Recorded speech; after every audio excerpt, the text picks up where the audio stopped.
I think that makes a lot of sense when you're looking at it, especially when you're taking it in context of Revelation. I think a lot more people seem to have an agreed upon view of Nero being the beast in Revelation, but for some reason, when you come into Daniel, I feel like I've heard a lot of different opinions there. So one of the ones, and you've kind of already hit on it, because it would rely on there being an 11th horn. But one of the ones I know is becoming popular, or was popular. It's becoming more frequent that I hear this, is that Titus was the little horn, that he was this 11th horn, that the three that fell before him were Alba, Otho, and Vitellius.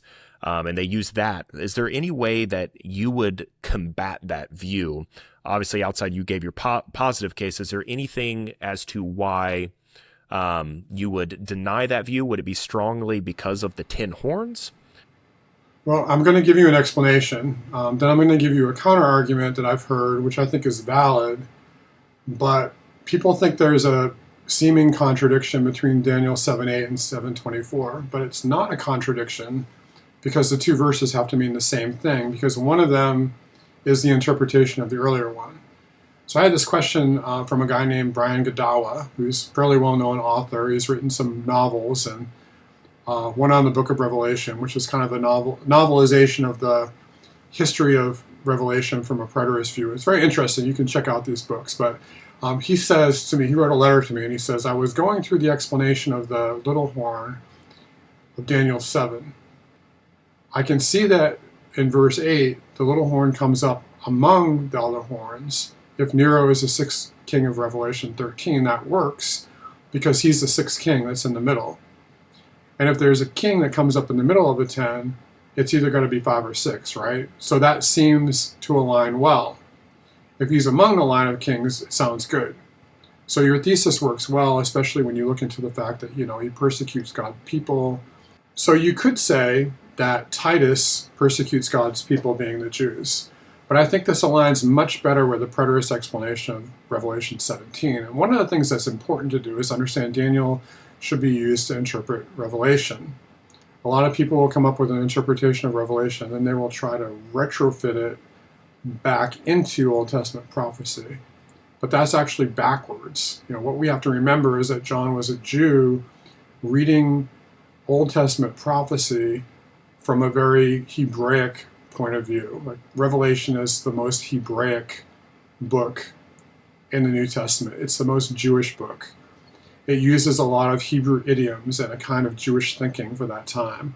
So even out of all the other books in the New Testament, it's the most Jewish book of the New Testament because it quotes the Old Testament scripture the most by far. Not quotes directly, but it alludes to so much Old Testament scripture. So you really have to know what Daniel means before you dive into Revelation. Okay, so what does it mean? Now when you get to verse 24, verse 7:24, it says, the little horn arises after them. Now the first time I read it, I just understood it to mean the same thing as coming after the three horns. But other people have read it and they've said to me, no, well, it says it has to come after the 10 horns.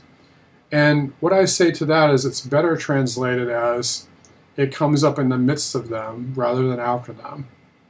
So Brian asked me, is there a translation out there that translates this word among them? This was a word in Aramaic, rather than after them, among them. So what I found was that the word in Aramaic, and I'm not an Aramaic scholar, but it's translated in English, but this is the only time that the word is used in the entire Old Testament. And it's a preposition. Preposition often mean different things depending on where they're used, depending on the context. And prepositions are notoriously hard words to translate from language to language just because of that reason. They can shift their meaning. We say we get in a car, I got on a plane, I took an Uber. It's like there's different ways that we think of using prepositions, right? What I found is that there's a translation of the Septuagint. It's not in Aramaic, but it's in Greek. And the Septuagint translator uses the word opizo, which can mean a variety of things. It can mean behind, back, after. So there's this preposition. So number one, it's a little bit ambiguous. The second explanation is James Jordan's explanation. He says that Daniel, you should read this as though Daniel saw a little horn growing up in the midst of them after he saw the 10. In other words, he saw the 10 grow up, and then afterward he saw one of them in the midst growing up. And so my explanation is similar to that. It's not necessary to say that, but these two work. But what you need to do is instead is harmonize Daniel 7:8 with 7:20 and 7:24, because they all have to mean the same thing. So in other words, I'm going to go into this, not in great detail, but just for a little bit here. In verse 24, it says that the little horn arises after these. And then there's another version of the Septuagint which says he shall rise behind them. Okay, so right away we see that that's kind of an ambiguous translation of that preposition. So if Daniel 7:24 is read in isolation, it seems to mean another king is rising after them. So it would seem to mean an 11th king. All right, but when you put everything together in harmony, you see in 7:8, I consider the horns, and there came up among them another little horn. So this is what John Calvin said on 7:8. I have no doubt that the little horn relates to Julius Caesar and the other Caesars who succeeded him, namely Augustus, Tiberius, Caligula, Claudius, Nero, and others. Okay, so that's John Calvin's interpretation. So he sees it as a whole line of emperors, and he lists them in order, like Julius through Nero, which are the 6 Roman emperors leading up to the little horn. So Calvin mentions Nero, but he considers the number 10 as symbolic. So number 10 symbolizing the Roman Empire. So the little horn is a line of Caesars. That's also compatible with my interpretation. Like I said, where I differ is that the 10 horns represent the line of Caesars and that the little horn is specifically Nero. That's how I interpret Revelation 13 and 17 as well. Now, when you get to Daniel 7:20, there's a parallel verse during the angel's explanation or his interpretation. The 10 horns were in his head, and the other which came up before whom 3 fell. Okay, so it doesn't talk about the little horn coming up. It just talks about 3 falling before the little horn. So that gives a sense in which the little horn came up after the 3, and the 3 fell. Not after the 10, but after the 3. So if you read it as though there were 10 horns in successive order, it says 3 fell before him. And that's in verse 24.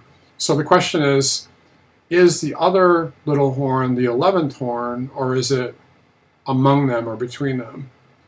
And what I would get back to again is that Daniel had a vision in which he saw 10 horns. Never says he saw 11 horns. In the middle of the horns is one of the 10 that grew up and became very strong. So the sense is there's a horn in the middle, and it grows up and becomes very strong, and 3 of the horns in that middle section get plucked out. In other words, they were like, when your teeth come in, when your baby teeth fall out, when the big teeth come in. So that type of thing. So if the little horn is in the middle, where is it? It's going to be number 5 or 6.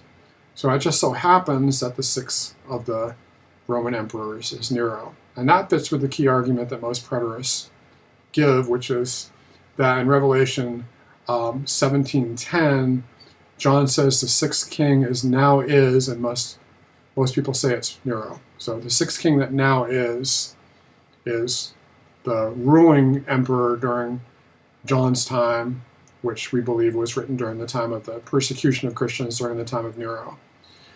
So John Calvin goes on and says, with regard to the little horn, I said it referred to the Caesars and so on. What does the prophet say? The little horn waged war with the saints. So he says that's the church. Those which occurred after the Caesars arose and after which Christ was manifest in the world. For the devil was then more enraged, and God also relaxed the reins to prove the patience of his people. So it's as though God's raising up this little horn to persecute Christians, the church, right? In the beginning, the Romans desired to spare them as much as possible, but so great was their obstinacy and the madness of their rage that they provoked their enemies as if devoting themselves to their destruction, until dreadful slaughter happened, which history has informed us. So Calvin also mentions Titus, under the auspices of his father, Vespasian, who took and destroyed the city. He says the Jews were stabbed and slaughtered like cattle. throughout the whole extent of Asia. Thus far, it concerns the Jews. So Calvin sees it as this whole time period. First, the little horn persecutes the church, and then he persecutes the Jews as well. Now, it just so happens that Nero did both of those things. He persecuted the church, and then he started the war with the saints. But it takes place during the whole line of the 10.